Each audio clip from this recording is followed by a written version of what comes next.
ზოგჯერ არგუმენტი არ არის ისეთი დამაჯერებელი, როგორც ეს ერთი შეხედვით ჩანს. გაიგეთ ნამდვილი არგუმენტების წონა. არგუმენტები თეასი ჭინაოსთან. ყოველ საღამოს მაესტროზე. საღამომშვიდობისა თქვენ უყურებთ არგუმენტებს. მიმდინარე წლის 29 სექტემბერს რუსეთის უშიშროების ფედერალური სამსახურის თანამშრომლებმა შიდა ქართლში უკანონო საზღვრის სადემარკაციო სამუშაოების ჩატარება დაიწყეს. ოკუპანტების ეს ქმედება აშკარა პროვოკაციულ ხასიათს ატარებს და კიდევ უფრო ზღუდავს საქართველოს მოქალაქეებისთვის რეგიონში თავისუფალი გადაადგილების საშუალებას. ეს შინაგან საქმეთა სამინისტროს მიერ გავრცელებული ახალი შეცვლილი განცხადებაა შიდა ქართლთან დაკავშირებით. განცხადების პირველ ვარიანტში ჩამოთვლილი ახლად დაკარგული სოფლები ქვემო ნიქოზი, ზემო ნიქოზი, დიცი, არბო და ქორდი განცხადებიდან გაქრა. იმ მიზეზით, რომ ეს სოფლები ნეიტრალური ტერიტორიაა. ამ ტერიტორიებზე დარჩენილი 3 სახლი კი მიტოვებული. რას ნიშნავს ნეიტრალური ტერიტორია საქართველოს ტერიტორიაზე და რა ხდება სინამდვილეში ცხინვალის რეგიონში? ამის გარკვევას დღეს ექსპერტთან კავკასიის საკითხებში მამუკა არეშიძესთან და ტერიტორიული მთლიანობის აღდგენის საკითხთა დროებითი საპარლამენტო კომისიის თავმჯდომარესთან შოთა მალაშხიასთან ვისაუბრებთ.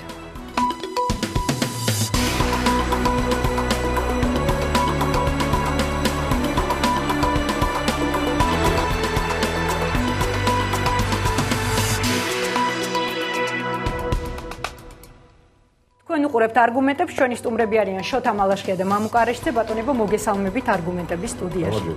და ჩემი პირველი შეკითხვა არის ძალიან მარტივი და ამავე დროს მე მგონი ძალიან რთული. კერძოდ კი, ბატონო შოთა, თქვენ გადავიწყეთ, მაინტერესებს რა ხდება სინამდვილეში ცხინვალის რეგიონში. მე უბრალოდ მოკლედ მოვიყვან ადგილობრივი მოსახლეობის, კონკრეტულად კი ერთ-ერთი თვითმხილველის მონათხრობს, რომელიც ამბობს, რომ 2 დღის წინ ოკუპირებული ტერიტორიიდან ქვემო ნიქოზის განაპირას მდებარე ბაღებში 3 შეიარაღებული ფორმიანი და 2 სამოქალაქო პირი გადმოვიდა. მათ ტერიტორიის აზომვა დაიწყეს. შემდეგ კი აზომილ ტერიტორიაზე ბოძებით მონიშნეს. ამის შემდეგ აღნიშნული პირები ისევ ოკუპირებულ ტერიტორიაზე დაბრუნდნენ. მათ ქმედებებზე ქართულ მხარეს რეაგირება არ მოუხდენია. ბატონო შოთა, თქვენ როგორც ასე ვთქვათ ოფიციალური პირი, რა სიტყვით რა ხდება ცხინვალის რეგიონში? ესე იგი, ცხინვალის რეგიონის მარიონეტული რეჟიმი, რა თქმა უნდა, საოკუპაციო რეჟიმის მითითებით იწყებს ეგრეთ წოდებული საზღვრის გამაგრებას და ეს არ ხდება მარტო ცხინვალის რეგიონთან მიმართებაში, იგივე მდგომარეობა აფხაზეთის მიმართულებით, მაგრამ აქ უბრალოდ პრობლემები არის შემდეგნაირი, რომ ამ საზღვარს ისინი თვლიან 82 წლის რუკებიდან გამომდინარე, ამიტომ ამ საზღვარს როგორც უნდა ისიავლებენ, ეს ქმნის საკმაოდ სერიოზულ პრობლემებს. რუსეთს ცხადია არ მოწონს საქართველოს მიღწევები საერთაშორისო დონეზე, თუ გინდათ გაეროს რეზოლუცია, თუ გინდათ ნატოს გენერალური მდივანის ვიზიტი საქართველოში და ასე შემდეგ და როგორც იქნა საბოლოოდ სოფლიომ დაიწყო საუბარი და შეფასება იმისა, თუ რა ხდება საქართველოში, რომ ეს ტერიტორიები არის ოკუპირებული. მანამდე სხვა სამართლებრივი მდგომარეობა ჰქონდა, ამაზე ალბათ ვისაუბრებთ და ამ მდგომარეობამ ცხადია გააღეზიანა რუსეთი. მას სჭირდება პროვოკაცია, ეს რუსეთის შიდა პრობლემებსაც, რა თქმა უნდა, ყველა შემთხვევაში, ყველა საერთაშორისო ნორმის დარღვევით მიმდინარეობს პროცესები ოკუპირებულ ტერიტორიაზე. ჩვენ განცხადებაში ასევე მეორე ნაწილზეც ვისაუბრეთ, რომელიც დღეს გაკეთდა და ამაზე ბრიფინგიც ჰქონდა.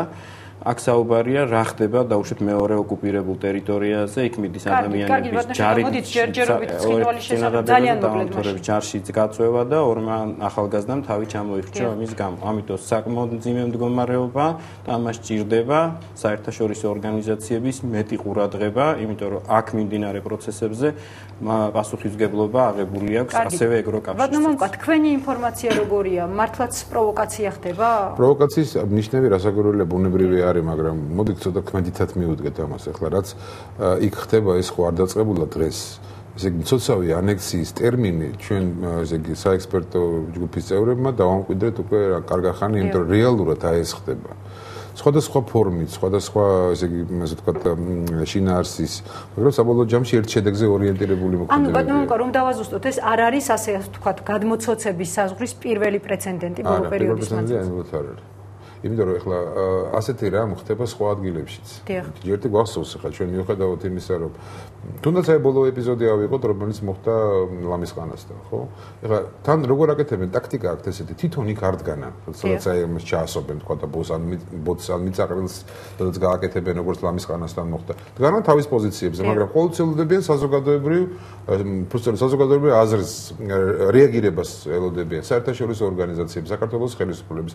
ლამისყანის შემთხვევაში თუ რეაგირება არ იყო ესეთი აგრესიული და აქტიური, დღეს არის საქართველოს ხელისუფლება. ხოჩერს ლამისყანისთან დაკავშირებით ორი განსხვავებული მოსაზრება არსებობდა. ერთი ჟურნალისტების ერთი ნაწილი ამბობდა, რომ იქ მართლაც ხდება რაღაც დაუშვათ ლიბერალი ჟურნალისტის ინფორმაციით იქ სინამდვილეში არაფერი არ ხდება. თუ მეკითხებით ჩემი ინფორმაციით და ჩემი თვალით, რაც არის ნახე ის მიწაყრილი არსებობს. ის მიწაყრილი არის სოფლის გზაზე გაკეთებული, იქ არის ხელოვნური ბარიერი შექმნილი. ეხლა ისეთ მდგომარეობა არის, ამ მიწაყრილს ვერ მოუარო და ვერ აცდე, მაგრამ იცით როგორ არის ადამიანები სტრესულ მდგომარეობაში არიან და ნებისმიერ მიწაყრილი კი არა, ქვა რო ნახონ, რეაგირება ექნება, ვიდრე არ გაარკვევენ, არ მოეშვებიან, ხო?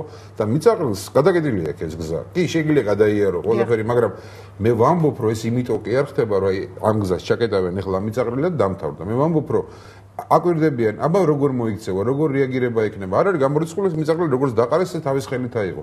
არ არის გამორიცხული თუ ყურადღება არ მიაქციე, რომ ამ მიწაყრილის გვერდზე მე რაღაცა ბეტონის ფილები დადგა. ასეთი რამ ხდება, გავიხსენოთ საჩხერის რაიონის ქართული სოფელი, ხო? ის ხო პრაქტიკულად ოკუპირებული, ასე ვთქვათ თუ და ბატონო მომკა, აქამდე თუ იყო ხელისუფლებიდან სათანადო რეაგირება? საქმე რაშია იცით რომ ეხლა მე და ბატონ შოთა მაგალითად როდესაც ასეთი აქტი მოხდა ერთხელ მამისონთან დაკავშირებით ვიყავით. ეხლა იქაც ესეთ სიტუაცია მე მინდა საზოგადოებამ გაიგოს.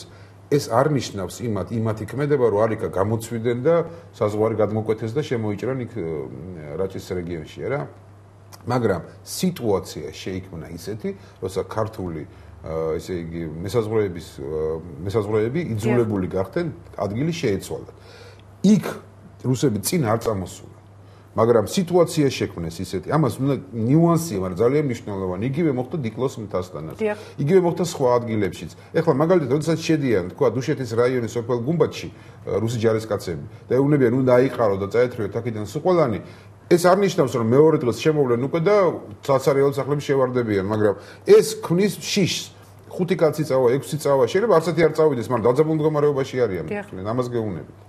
ეს არის მე ამას იმის თქმა მინდა რომ ეს არის ტაქტიკა რუსული რომელიც ორიენტირებულია იმაზე რაც შეიძლება მეტი ტერიტორია დაცალონ თავის კარგით რამდენად ადეკვატური იყო ჩვენი მხრიდან პასუხი ამ ტაქტიკაზე ამ ბოლო პერიოდის მანძილზე თქვენ არაერთი ფაქტი მე მესმის რომ საქართველოს ხელისუფლება რიგ შემთხვევაში იძულებულია იმის გამო რომ არ მოხდეს ესკალაცია არ მოხდეს შეჯახება ძალოვანებს შორის ამიტომ ასე ვთქვათ ზოგ შემთხვევაში უკან დაიხიეს მაგრამ ეს არის ჩვენ ხო რუსეთთან აგვაქვს საქმე ეს არის დაუმთავრებელი პროცესი ამიტომ გამომდინარე თქვენ კითხვაზე ასეთ პასუხს გავცებ ამ შემთხვევაში ადეკვატური იყო ის იმ ნაწილში რომ ქვეყანა შეყარა მარტივად რო ვთქვა და ეს უნდა გაგრძელდეს სასაკუთრებელ საერთაშორისო ორგანიზაციები და ასე შემდეგ იმიტომ რომ ჩვენ რო ჩუმათავართ ეს მონიტორები ჩუმათ არიან როგორც წესი და ახალგორის შემთხვევაში არ იყო ადეკვატური ბუნებრივი იმიტომ რომ პატარა აი ქვა რო გადმოიტანონ და იმაზე დიდი ამბავი უნდა აქვს ბატონო რატომ არ იყო ასეთი ასე ვთქვათ მწვავე ხელისუფლების რეაქცია ახალგორის შემთხვევაში ჩვენ ყოველთვის იქნება აღარ გაგრძელებულიყო ეს მცოცავი ანექსია თუ სათანადო რეაქცია იქნებოდა ქართული მხრიდან. თქვენ გახსოვთ ახალგორზე ეს იყო მაშინვე აგვისტოს ამბების დროს, ამიტომ იქ აბსოლუტურად სხვა მდგომარეობა იყო. სწორედ ამ დინამიკაზე ვსაუბრობდი მე. ჩვენ გქონდა საწყისი მდგომარეობა, როდესაც საერთაშორისო საზოგადოებრიობა არ ყვევდა ვინ დაიწყო ომი, მერე გქონდა მდგომარეობა ასეთი, რომ სამართლებრივი შეფასება იყო, რომ არათანაზომადი თუ თანაზომადი ძალა იქნა გამოყენებული. დღეს გვაქვს აბსოლუტურად სხვა მდგომარეობა. ამას ქვია ოკუპაცია, ამას ქვია ანექსია, ამას ქვია ეთნოწმენდა და ამ ეთნოწმენდისთვის, ოკუპაციისთვის და ანექსიისთვის ის სახელმწიფო, რომელმაც ეს ჩაატარა, აუცილებლად დაისჯება. და მისი რესურსები აქამდე არ ყოფილა მსგავსი, ანუ ომიდან დღევანდელ დღემდე. იყო ამდაგვარი პერიოდში არ ყოფილა მსგავსი საზღვრის გადმოცემების ბრძანა, ჩვენ ერთად ვიყავით სწორედ ონის რაიონში ანალოგიურ საკითხთან დაკავშირებით, ამიტომ ჩვენი რეაგირება არის მყისიერი და თანაზომადი იმ სიტუაციის, რომელიც რეალურად მაშინ არსებობს. და ამის მექანიზმების ამოქმედება არის საერთაშორისო ორგანიზაციები, არის საერთაშორისო სასამართლოები, არის სპეციფიური საერთაშორისო ორგანიზაციები, აბსოლუტურად ყველა ბერკეტს ვიყენებთ, მაგრამ ის რომ დღეს ჩვენ უკვე დავიწყოთ დეოკუპაცია და ამის შესაძლებლობები მარტო საქართველოს ხელისუფლებას არ გააჩნია ცხადია, ამისთვის უკვე მობილიზებულია საერთაშორისო საზოგადოება და ჩვენ ამ მობილიზაციას აუცილებლად გამოვიყენებთ და ამ მენტალიტეტის სახელმწიფოს მისი წინამორბედს გულისხმობს საბჭოთა კავშირს, მისი ყველაზე დიდი ოკუპაცია ხანგრძლივობით ეს იყო ავღანეთის, რომელიც მხოლოდ 10 წელი გაგრძელდა, მაგრამ დღეს დავასრულებ, არა გვაქვს